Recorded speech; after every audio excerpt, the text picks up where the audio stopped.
Today we're going to learn about using linear perspective with one point. We're going to create a field and a building. In one-point perspective, we use lines to create the illusion of space. The first thing we want to do is use a horizontal line across the picture.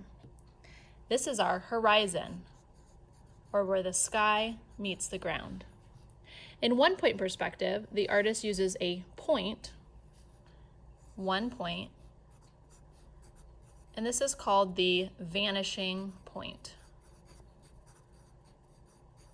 This is where our new type of line, called an orthogonal,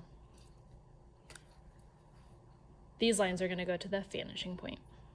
Now, to create the illusion of fields coming at us, we're going to create orthogonals. So I'm going to fan my ruler using orthogonal, so the lines are going to come from the vanishing point.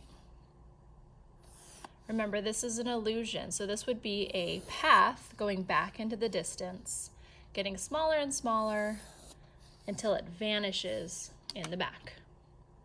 If I wanted to create a pathway or some fields, I can divide these areas up a little bit more. In one-point perspective, we only use 3 types of lines. We'll be using our orthogonals. We can also use vertical or horizontal lines. For the field division, you want to take a horizontal line and divide the area a little bit more. You can do that over here too.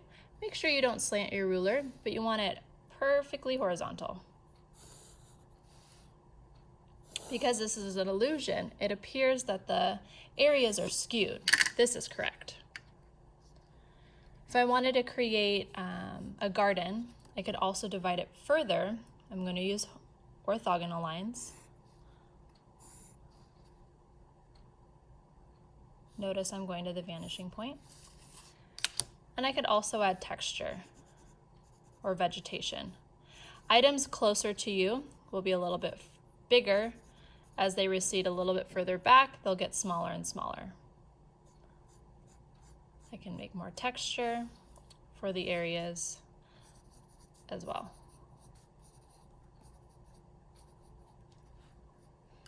I could also make some street lines. Again, as you go further and further back, they'll get smaller and closer together to create the illusion of space. In the back, we're going to add some mountains using nonlinear perspective. These, you can just draw mountain shapes. I'm going to do 2 layers of mountains. Nonlinear perspective says that our closer mountains will be a little bit darker shade. They could even be blue or purple. And then the further mountains, these will be lighter. This again helps with the illusion of space. We're now going to add a simple building on our page using one-point perspective. The first step for this is to create a square. I'm going to have 2 vertical lines and a horizontal line.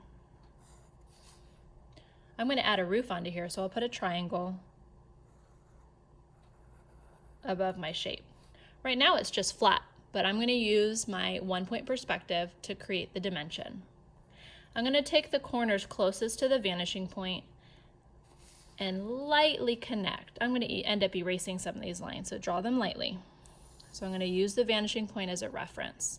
So I'm going to go from the bottom corner, top corner, and rooftop corner to the vanishing point.